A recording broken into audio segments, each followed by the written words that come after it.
अधिकार की मांग कर रहे हैं, रिजर्वेशन की मांग कर रहे हैं। इसलिए मेरे द्वारा सदन में कहा गया कि अगर बेचारे रामविलास जी आज जीवित होते तो देश के दलितों को और ओबीसी को ये दिन देखना नहीं पड़ता। मैं लगातार सदन में प्रश्न पूछा लोक जनशक्ति रामविलास जी की पार्टी से कि मोकामा पासवानों का पर्यटक स्थल के रूप में है, बाबा चुहरमल के नाम से प्रसिद्ध है। क्या ये सरकार मोकामा टाल क्षेत्र में जो बाबा चुहरमल का जो मंदिर है उसका विकास करने में सक्षम नहीं है? मैंने कहा कि स्वर्गीय रामविलास पासवान जी का पुण्यतिथि पे बिहार के स्कूलों में और सरकारी विभागों में छुट्टियां घोषित की जाए। इसके बाद मेरे द्वारा लगातार ये कहा गया सदन में कि सदन के अंदर मूर्ति लगा दीजिए। मैंने कहा कि पासवान जाति को दलित और महादलित करके बिहार सरकार ने दलितों को आपस में बांटा।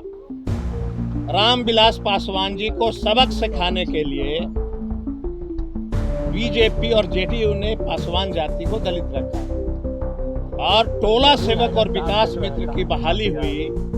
44,000 बहालियों में सिर्फ पासवान जाति को अलग रखा गया। मैंने चौकीदारी प्रथा की बात की कि चिराग जी चौकीदारी प्रथा लागू कराओ। चिराग जी अगर रामविलास जी होते तो सदन का बहिष्कार कर देते, क्योंकि बिहार में और देश में दलित का बेटा, ओबीसी का बेटा सड़क का आंदोलन कर रहा है और राम भक्त हनुमान एक आवाज भी बिहार के दलितों और पिछड़ों के लिए सदन में नहीं रख रहे। अगर ये कहना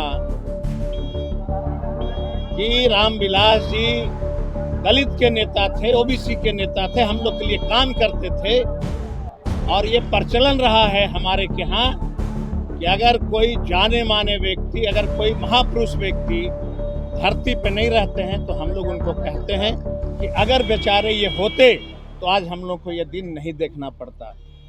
चिराग पासवान अपने प्रतिष्ठा को बचाने के लिए, उनकी पार्टी अपनी इज्जत को बचाने के लिए 19 एमएलए ने, एक एमएलए किसी ने नहीं कहा कि उनकी जो है आदमकद मूर्तियां लगनी चाहिए, उनके नाम पे छुट्टियां घोषित होनी चाहिए, मोकामा का चुहरमल का बाबा का निर्माण होना चाहिए मंदिर का, टोला सेवक विकास मित्र में हमारी बहाली होनी चाहिए, चौकीदारी प्रथा लागू होनी चाहिए। एक अधिकारी पासवान जाति का नहीं है जो बिहार में कोई सिटी एसपी है। एक अधिकारी कोई बिहार में नहीं है जो एसपी है। दलित में कोई, पासवान में कोई एसडीओ नहीं है। अगर ये सब मांग रखना दलित विरोधी है तो मुझे ये स्वीकार है। रामविलास जी का मूर्ति का डिमांड करना अगर दलित विरोधी है तो मुझे स्वीकार है। रामविलास जी को न्याय दिलाने के लिए अगर कोई बात रखना अगर ये अपराध है तो मुझे स्वीकार है। कि जब कोई महान पुरुष होते हैं, तो उनको इस रूप में याद किया जाता है कि अगर वो बेचारे आज होते तो हम लोग को ये दिन नहीं देखना पड़ता। ये कोई आपराधिक शब्द नहीं है।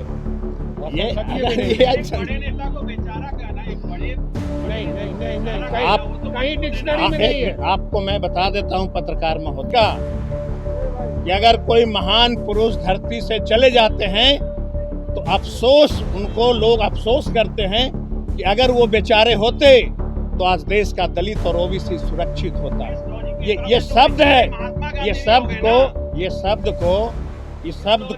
इस शब्द को आपराधिक शब्द में तब्दील नहीं कर दिए। यह जो शब्द है यह बहुत ही श्रद्धा वाली शब्द है। जिनके प्रति भावनात्मक लगाव होता है उनको इस शब्द का प्रयोग किया जाता है। ये कोई आपराधिक शब्द नहीं है। और मैं फिर से सदन के आपके माध्यम से और सदन के भी माध्यम से मैं कहूंगा कि स्वर्गीय रामविलास पासवान जी का मूर्ति सदन के कैंपस में स्थापित किया जाए। दलितों का इससे सम्मान बढ़ेगा। यही हमारा जो है, आप लोग के सामने हमारा जो है, जो पुतला जो जला, मैं तो आश्चर्यचकित हूँ कि जिनको सदन में दलित और ओबीसी का बात रखना चाहिए था, वो एक दलित का, पासवान का बेटा का वो पुतला दहन करा रहे हैं। इससे सिद्ध हो गया कि ये दलित के कितने हितैषी हैं। और लोग कहा करते थे कि चिराग सदैव पासवानों का दुश्मन है।